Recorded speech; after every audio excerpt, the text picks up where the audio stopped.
கிறிஸ்துவுக்குள் பிரியமானவர்களே, மே மாதம் 26ஆம் தேதி அமாவாசையா இருக்கிறபடினாலே மாலை 6 மணிக்கு நம்முடைய சபையிலே விடுதலையின் கூட்டமானது நடைபெறும். அன்பானவர்களே, இந்த விடுதலையின் கூட்டத்திலே ஆயிரக்கணக்கான ஜனங்களை கர்த்தர் தொட்டு சாட்சியாக நிறுத்தி இருக்கிறார். அநேகருடைய வாழ்க்கை மாறி இருக்கிறது. அநேகருடைய குடும்பத்தின் சூழ்நிலைகளை கர்த்தர் சந்தோஷமாய் மாற்றி இருக்கிறார். இதில் பிசாசின் பிடியில் இருக்கிறவர்கள், வியாதிப்பட்டவர்கள், நஷ்டத்தில் இருக்கிறவர்கள், தரித்திரத்தில் இருக்கிறவர்கள், ஆசீர்வாதம் இல்லாமல் இருக்கிறவர்கள், உங்கள் யாவரையும் நாங்கள் அன்போடு அழைக்கிறோம். இந்த கூட்டத்தின் மூலமாய் கர்த்தர் உங்களை சந்திப்பார். நிச்சயமாக உங்களுடைய சூழ்நிலைகளை மாற்றுவார். உங்கள் கண்ணீரை துடைப்பார். இயேசு கிறிஸ்து விடுதலை அளிக்கிறவராய், சுகமாக்குகிறவராய், அபிஷேகம் பண்ணுகிறவராய் உங்கள் மத்தியிலே உலாவுகிறதை நீங்கள் கண்டு உணர முடியும். நிச்சயமாக நீங்கள் ஆசீர்வதிக்கப்படுவீர்கள். எப்படி இருக்கீங்க? நல்லா இருக்கும். உங்க பேர் என்ன? நீங்க எந்த பகுதியில இருந்து வரீங்க? நம்ம சபைக்கு எத்தனை வருஷமா வந்துட்டு இருக்கீங்க? என் பேர் சந்தியா, அவங்க பேர் வெங்கட். நாங்க 20 இயர்ஸா வரோம் இந்த சர்ச்சுக்கு. 20 வருஷமா.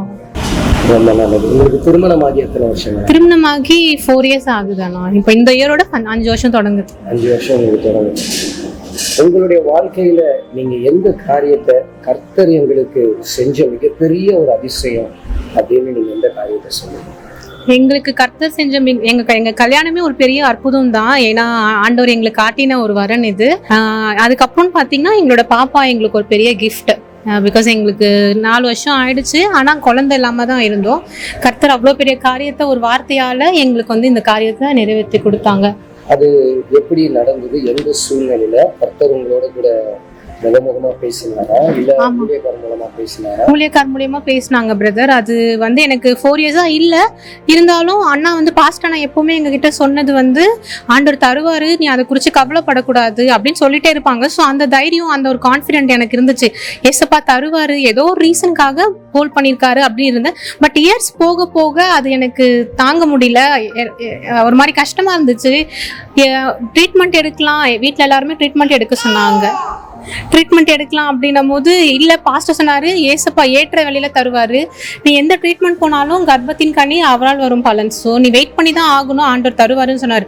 இருந்தாலும் எனக்கு அந்த வலி தாங்க முடியல. எங்க அப்பா ஒரு பக்கம் ப்ரெஷர் பண்ணிட்டே இருந்தாங்க. விக்கிரகம் கோயிலுக்கு கூப்பிட்டாங்க, அங்க போகலாம், அங்க போனா குழந்தை நின்றோம் வாங்க அப்படின்னு சொன்னாரு. எதுக்குமே நாங்க உடன்படலை. இல்லை ஏசப்பா தருவாரு, ஸோ வெயிட் பண்ணலாம் அப்படின்னு சொல்லியிருந்தோம்.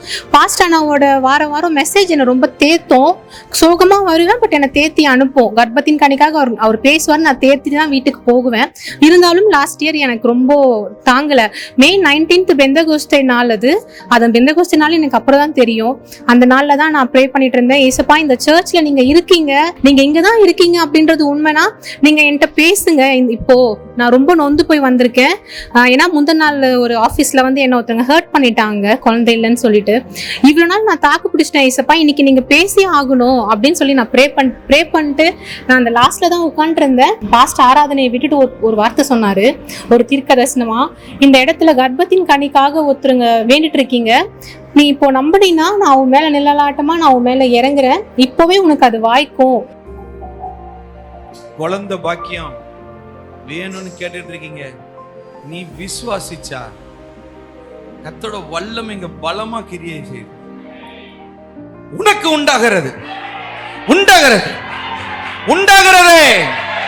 இப்போ பரிசுத்த ஆவியின் நிழல், அவருடைய பலன் உன்மேல் நிழலாடுகிறது. கர்ப்பத்தின் கனி வாய்க்கிறது. பெற்றுக்கொள் இயேசுவின் நாமத்திலே.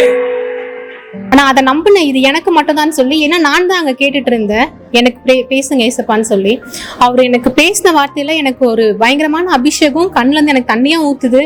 இல்ல அன்னைக்கே நான் ரொம்ப ஸ்ட்ராங்கா தான் வீட்டுக்கு போனேன். எனக்கு கிடைச்சிருச்சு, இனிமே நம்ம கேர்ஃபுல்லா இருக்கணும்னு சொல்லிட்டு அந்த வீக் ஃபுல்லாவே பைக்ல ஸ்லோவா போனேன், நடக்கும்போது ஸ்லோவா நடந்தேன், கான்ஃபிடென்ட்டா இருந்தேன் எனக்கு வந்துச்சுன்னு சொல்லி.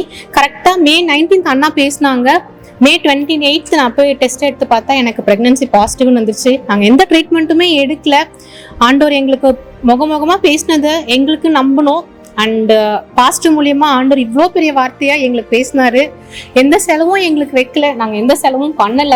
ஏன்னா பிரெக்னன்சின்னு போனாலே நிறைய செலவு தான் பண்றாங்க, அது லேக்ஸ் கணக்குல செலவாகுது. ஆனா கர்த்தர் எங்களுக்கு அப்படி எதுவுமே விடல, வார்த்தையால சொன்னாரு. இந்த இயர் எங்களுக்கு அது கரங்குனால எங்களுக்கு நிறைவேற்றி கொடுத்துருக்காரு. இப்போ நாங்க பாப்பாவோட தான் வந்திருக்கோம். இந்த ஒரு வருஷத்துல ஆண்டவர் மிகப்பெரிய காரியங்களை எங்களுக்கு அந்த வார்த்தை மூலியமா செஞ்சாரு.